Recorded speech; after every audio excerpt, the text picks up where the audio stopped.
एक और बड़ी खबर की बात करते हैं। मशहूर शायर मुनव्वर राणा ने कहा है कि अगर इस बार फिर यूपी में योगी की सरकार बनी तो वो यूपी छोड़कर चले जाएंगे। उन्होंने कहा कि 5 साल में तो हम बच गए, लेकिन अगले 5 साल में योगी आ गए तो हम जिंदा नहीं बचेंगे। उन्होंने कहा कि वो बेमौत नहीं मरना चाहते हैं। साथ ही उन्होंने कहा कि बीजेपी के नेता पलायन करने वालों को पश्चिमी यूपी में तलाश रहे हैं, जबकि मैं यहां पलायन करने के लिए तैयार बैठा हूं, लेकिन मुझसे कोई नहीं मिल रहा है। मुनव्वर राणा ने साफ किया है कि वो किसी भी सूरत में देश छोड़कर नहीं जाएंगे।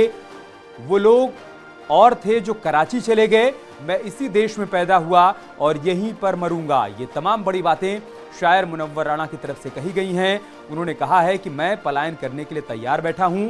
एक बार फिर से अगर उत्तर प्रदेश में योगी सरकार बनती है तो मैं यूपी छोड़कर चला जाऊंगा। हालांकि उन्होंने ये भी कहा कि मैं किसी भी सूरत में देश छोड़कर नहीं जाऊंगा।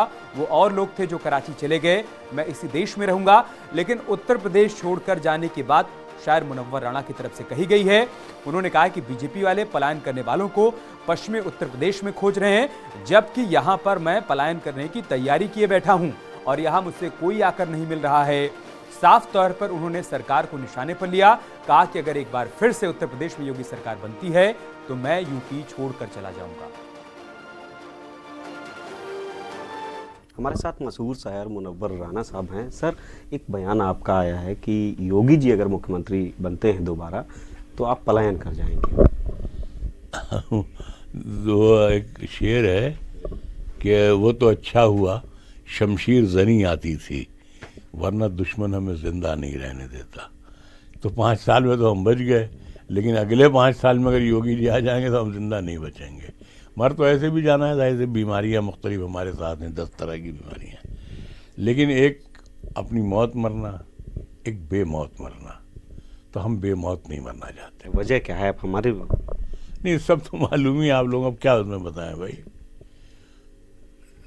तो अगर डरते होते तो बयान नहीं देते, और जो लोग डर रहे हैं वही बयान नहीं दे रहे हैं।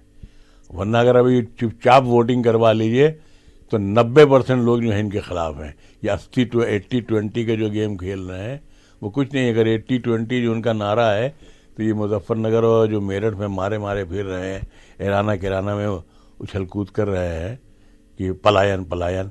अरे तू वहाँ ढूंढ रहा पलायन करने वाला, यहाँ मैं बैठा हूँ पलायन करने वाला। मुझे भी तो मनाने के लिए आ जा, मैं भी तो इसी मिट्टी से उठा हूँ, मुझे भी तो इसी मिट्टी ने पैदा किया है। तो मेरे पास भी आ जा मनाने के लिए कि तू क्यों जाना चाह रहा है। वहाँ अमित शाह भी दिन में टॉर्च जला के ढूंढ रहे हैं, तुम जा रहे हो, वो पलायन किया, वो पलायन किया।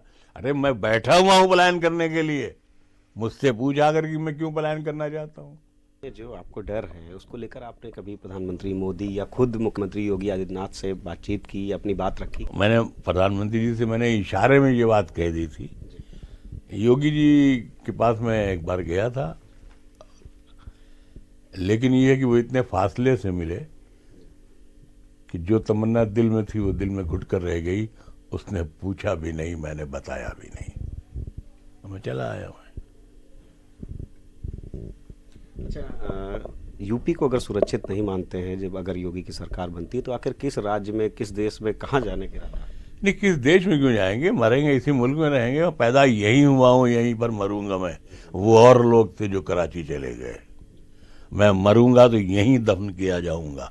मेरी मिट्टी भी कराची नहीं जाने वाली, यहीं रहेंगे, इसी मुल्क में रहेंगे। लेकिन उत्तर प्रदेश में नहीं रहेंगे। अपना घर बहुत मुश्किल से छूटता है। जहाँ जिस मिट्टी में आपकी नाल गड़ी होती है उसको छोड़ते वक्त आंखें लाल हो जाती हैं।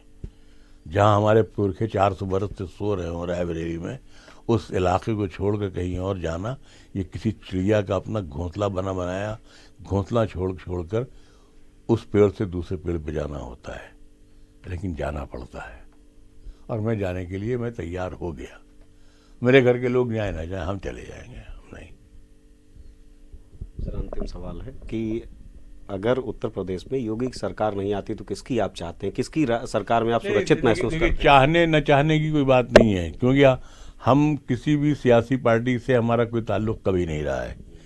कभी हम किसी के नमकख्वार नहीं रहे कि हमने किसी की चाय पी ली हो, किसी का नाश्ता कर लिया हो या कुछ किया हो।